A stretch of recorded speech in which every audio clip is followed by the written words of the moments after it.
So, patterns. While recognizing them as an important element of theorizing, along with critical thinking and knowledge on the subject of your theory, there's yet to be a video covering and explaining the many different patterns in Deltarune, so I decided to make one myself, covering the most notable patterns that have emerged in chapters 1 and 2.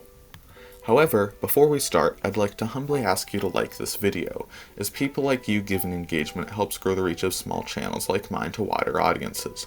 With that out of the way, we can begin. There are two types of patterns that we will be covering in this video, which I will be calling advancing patterns and steady patterns. One, because I don't know their actual names, and two, because I'm not sure they have actual names. An example of a steady pattern, and probably the most obvious pattern in this entire video, is the dark world pattern. In both chapters, you go into a dark world at some point and seal the dark fountain to close the dark world.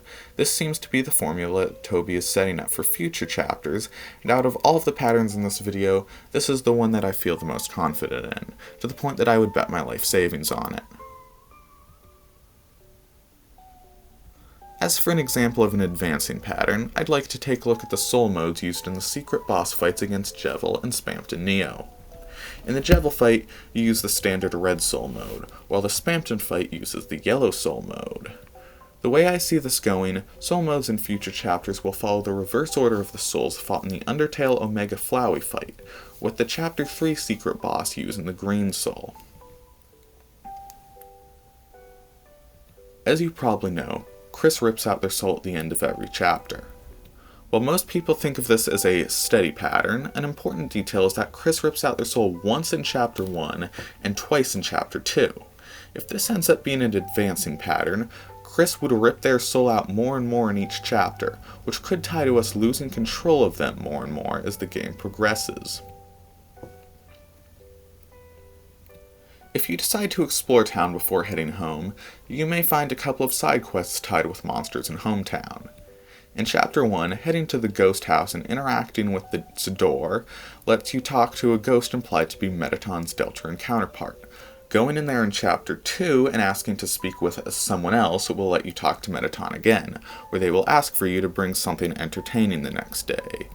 On a similar note, if you head further east from the ghost house, you'll come across a lake inhabited by Onion-san, who after conversing with will ask for you to come back tomorrow so that they can tell you something that they can only tell a friend. Returning in Chapter 2 will have them tell Chris that they sometimes hear a song from the sea. Finally, if you go to Sans' shop, you can talk to Sans Undertale himself, who through a few dialogue options can be asked about meeting his brother.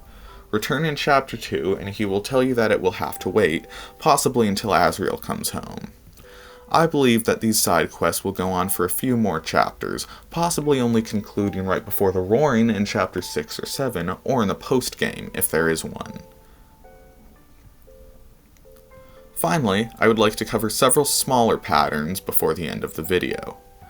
Visiting Noelle and her dad at the end of each chapter. Speaking to Pizza Pants about his girlfriend at the end of each chapter. The final battle against end-of-chapter bosses taking place in an arena, with the dark fountain in the background and dead pixels littered throughout the arena. The final arena of each chapter being the living quarters of the villain of the chapter. The super bosses being fought underneath the final area of the chapter. The super bosses having possible ties to Gaster. The super bosses being just a little bit insane. The super bosses each having a cinematic final attack. The super bosses giving you a weapon or armor after defeat. The super bosses giving you a shadow crystal after defeat. And lastly, the fact that there are indeed super bosses in both chapters. And that's all the patterns I could list in this video. If you think I missed anything important, let me know in the comments, and if I do a follow-up video on this, your suggestion may make it in. Also, if you enjoyed my content, consider subscribing. My last video did pretty well for my videos, so if you've already watched it, thank you for the support. And if you haven't watched it yet and enjoy Deltarune theories, then maybe give it a watch. If the end card doesn't work, it's also linked in the description. If you've paid attention to the time of year, you'll know that summer's ending soon, which unfortunately means that I won't have as much time to produce videos, so you should expect slightly less content in the future. However, I will still try to post at least once a month. That's all for now, so goodbye.